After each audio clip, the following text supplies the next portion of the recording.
नमस्कार। सोचिए, एक महानायक, युद्ध का मैदान, और वो अचानक अपने घुटनों पर आ जाता है। आज हम एक प्राचीन महाकाव्य के बस उसी एक पल को समझेंगे जहां पतन असल में एक नई शुरुआत बन जाता है। क्या कभी ऐसा हो सकता है कि सबसे बड़ी जीत ही सबसे बड़ी हार महसूस हो? यही वो सवाल है जो हमारे नायक के मन को झकझोर कर रख देता है। और बस यही यही आज हमारी विवेचना का केंद्र है। तो चलिए सीधे चलते हैं कहानी के उस मोड़ पर। युद्ध का मैदान है और नायक अर्जुन ठीक बीच में खड़ा है। नजारा है कुरुक्षेत्र के मैदान का। सोचिए, दो विशाल सेनाएं आमने सामने, शंखनाद हो चुका है और बस इतिहास का सबसे बड़ा युद्ध शुरू होने ही वाला है। हवा में एक अजीब सा तनाव है, एक बेचैनी। और यहीं पर अर्जुन एक ऐसी दुविधा में फंस जाता है जिसकी कल्पना भी मुश्किल है। देखिए, एक तरफ तो उसका धर्म है, उसका कर्तव्य, एक योद्धा की तरह लड़ना, पर दूसरी तरफ उसके दुश्मन कौन है?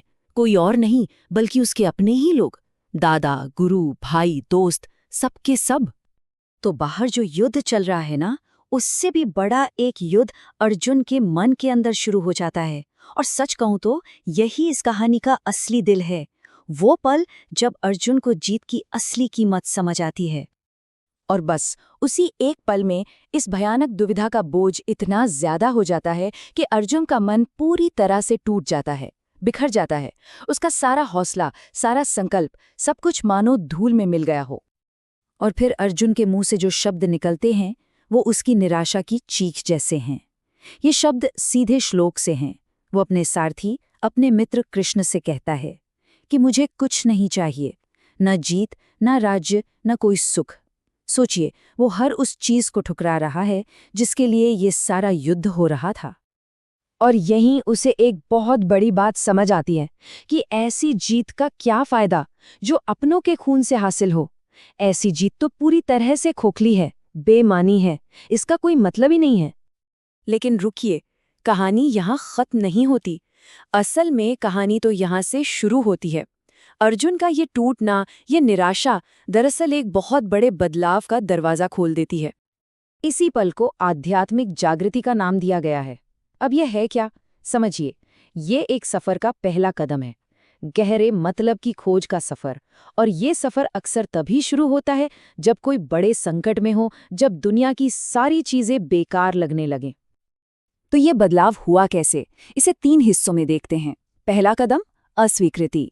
अर्जुन ने साफ साफ कह दिया, मुझे ये दुनियावी जीत नहीं चाहिए। दूसरा कदम, एहसास। उसे ये समझ आ गया कि ये जीत असल में हार है, ये बेकार है। और फिर आता है तीसरा और सबसे अहम कदम, जागृति। यही टूटन, यही निराशा उसके आध्यात्मिक सफर की पहली सीढ़ी बन जाती है। तो इससे एक बात साफ हो जाती है, अर्जुन का वो पतन उसकी कमजोरी नहीं थी, बिल्कुल नहीं, बल्कि वो तो एक गहरी सच्चाई की खोज के लिए जरूरी था। ये अंत नहीं था, ये तो एक नई और ज्यादा मतलब भरी शुरुआत थी। तो आखिर में एक सवाल छोड़ जाते हैं, क्या पतन का एक क्षण सृजन का क्षण हो सकता है? ये एक ऐसा सवाल है जो सोचने पर मजबूर करता है कि कैसे जिंदगी के सबसे मुश्किल पल ही शायद सबसे बड़े बदलाव की वजह बन सकते हैं।